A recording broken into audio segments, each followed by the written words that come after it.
கால்கள் வந்து உறுதியாக இருக்கணும். அப்போ தான் வந்து ஒரு கால்களில் உறுதி இருந்தால் தான் மனசு உறுதியாக இருக்கும். கால்களில் வந்து நீங்கள் நடைப்பயிற்சி எதுவுமே செய்யலை, உடற்பயிற்சி எதுவுமே செய்யலை அப்படின்னா கால்களில் உறுதி இருக்காது. கால்களில் ஒரு நடுக்கம் இருக்கும். கால்கள் ஸ்டெடியாகவே இருக்காது. அப்போ மனசுலேயும் உறுதி இருக்காது. அதனால் கை கால்கள் ஸ்ட்ராங்காக இருக்கணும். குறிப்பாக கால்கள் தான் ஸ்ட்ராங்காக இருக்கணும். ஏன்னா நம்ம நடக்கிறோம், ஒரு இடத்துலேருந்து இன்னொரு இடத்துக்கு போகிறோம், பெரும்பாலும் காலை தானே பயன்படுத்துகிறோம். கையால் யாரும் நடக்கிறது இல்லை. கையை வந்து நம்ம தொங்க தான் விடுறோம் சும்மா.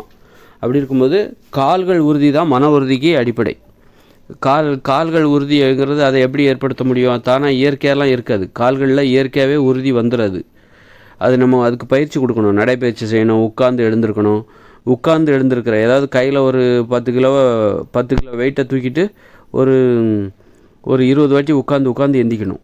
இந்த ஜிம்மில் ஒர்க் அவுட் பண்ணுறாங்களோ அந்த மாதிரி பண்ணால் கால்கள் உறுதியாகும். அப்போ மனசில் உறுதியாகும், மன உறுதி அதிகரிக்கும். அதனால் மன உறுதி என்பது நீ கால்களுக்கு எந்த வித பயிற்சியுமே கொடுக்காம கைக்கு மட்டுமே நீ பயிற்சி கொடுக்குற, கைக்கு பயிற்சி கொடுக்குற, மார்புக்கு பயிற்சி கொடுக்குற, இப்போ மார்புக்கு பயிற்சி கொடுக்குற எல்லாத்தையும். ஆனால் கால்களுக்கு மட்டும் நீ பயிற்சி கொடுக்கல. கால்களுக்கு இடுப்பு கீழே எல்லாமே கால்கள் ஆரம்பிச்சிருது. அப்போ அதுக்கு நீ எந்த பயிற்சியுமே கொடுக்கலன்னா உன் மனசில் உறுதி இருக்காது. அந்த கால்களில் நடுக்கம் இருந்துக்கிட்டே தான் இருக்கும். நம்ம உடற்பயிற்சி மூலமாக, உடல் உழைப்பு மூலமாக நம்ம என்ன பண்ணுறோன்னா அந்த உடலில் ஒரு நடுக்கத்தை நீக்குகிறோம்.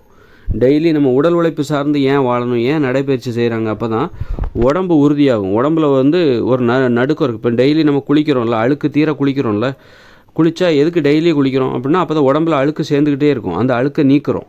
ஏன் டெய்லி பல் விளக்குறோம், பல்லை வந்து துளக்குறோம் அப்படின்னா அந்த பல்லில் அழுக்கு இருக்கும், அதை வந்து நீக்கிறதுக்காக தான் பல் துளக்குறோம். அது மாதிரி உடம்புல வந்து நம்ம டெய்லி தூங்கி முடித்தோன்னா நம்ம உடம்புல வந்து ஒரு பலமின்மை இருக்கும், ஒரு நடுக்கம் இருக்கும். நம்ம உடற்பயிற்சி செஞ்சால் தான், குனிஞ்சு நிமிர்ந்து வேலை பார்த்தா தான், அந்த விளையாடணும், உட்காந்து வேலை செய்யணும், உடற்பயிற்சி நடைப்பயிற்சி, நடந்து போகணும், எங்கே போனாலும் நடந்து போகணும், ஓடி போகணும்.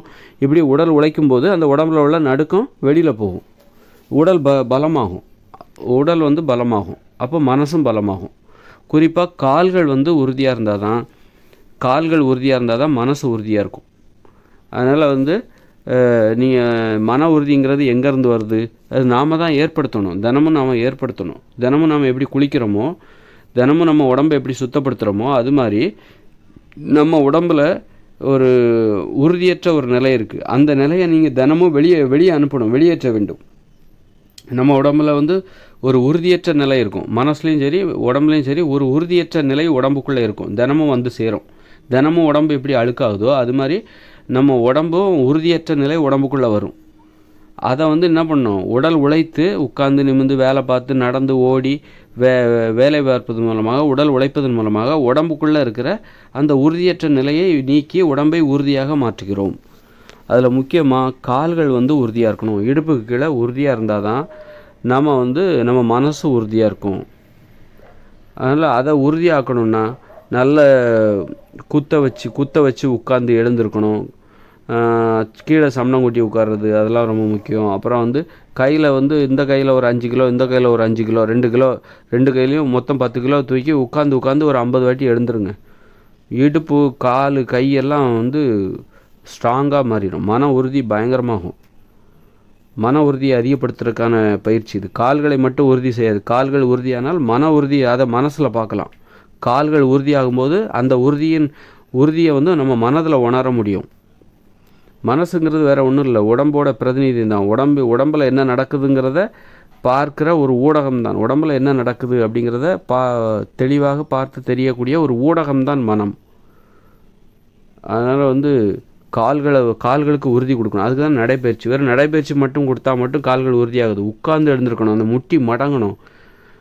இப்போ உட்கார்ந்து எழுந்திருக்கும் போது என்ன ஆகுதுன்னா, இப்போ இடுப்புக்கு கீழே வந்து கால்கள் மடங்குது, அப்புறம் முட்டி மடங்குது. இப்படி எல்லாத்துக்கும் அப்புறம் வந்து நீங்கள் எழுந்திருக்கிறீங்க, உட்காடுறீங்க.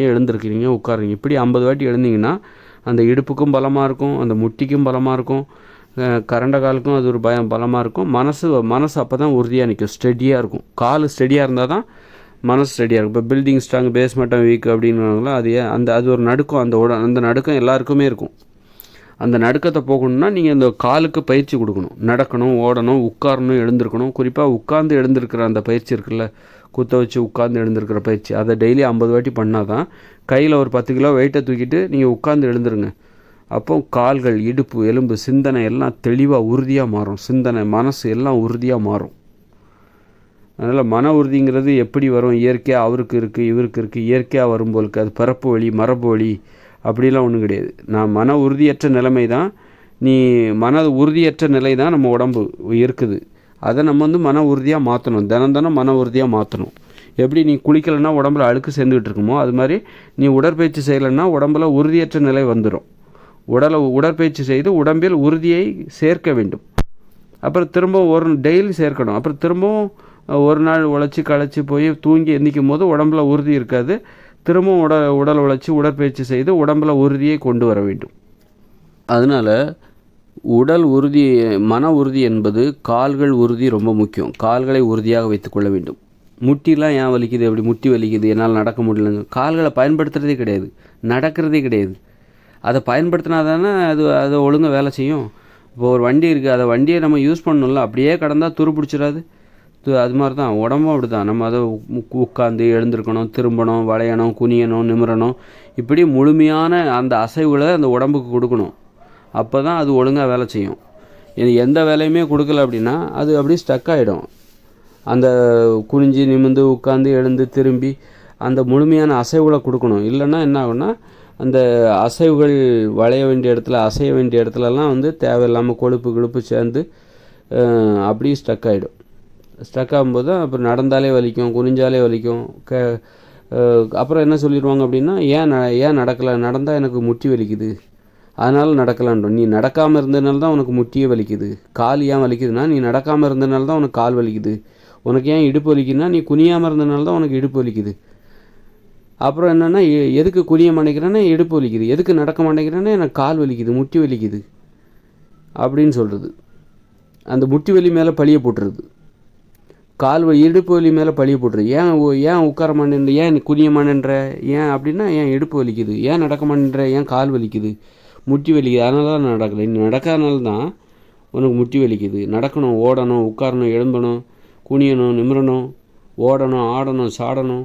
டான்ஸ் ஆடுறது கிடையாது, விளையாடுறது கிடையாது, ஓடுறது கிடையாது, உட்கார்றது கிடையாது, நடக்கிறது கிடையாது, குனியறது கிடையாது, தரையிலே உட்கார்றது கிடையாது. எதுவுமே செய்யலைன்னா அப்புறம் எல்லாம் வலிக்க தான் செய்யும். உடம்பு மட்டும் சதை ஏறிக்கிட்டே போகும். அப்புறம் பார்த்தா பருமன் ஆயிரும். அப்புறம் நடந்தால் கால் வலிக்கும், உட்காந்தா கால் வலிக்கும், எந்திரிச்சா கால் வலிக்கும், குனிஞ்சா முதுகு வலிக்கும், எல்லாமே வலிக்க தான் செய்யும். தப்பை நம்ம மேலே வச்சுக்கிட்டு அந்த வலி மேலே பழிய போட்டுருது. சத்தான ஆகாரங்கள் மட்டும் சாப்பிட்றாங்க. சத்தான ஆகாரம் நினச்சிட்டு நல்லா சாப்பிட வேண்டியது. ஆனால் அந்த உடம்புக்கு ஒரு வேலையும் கொடுக்கறது கிடையாது.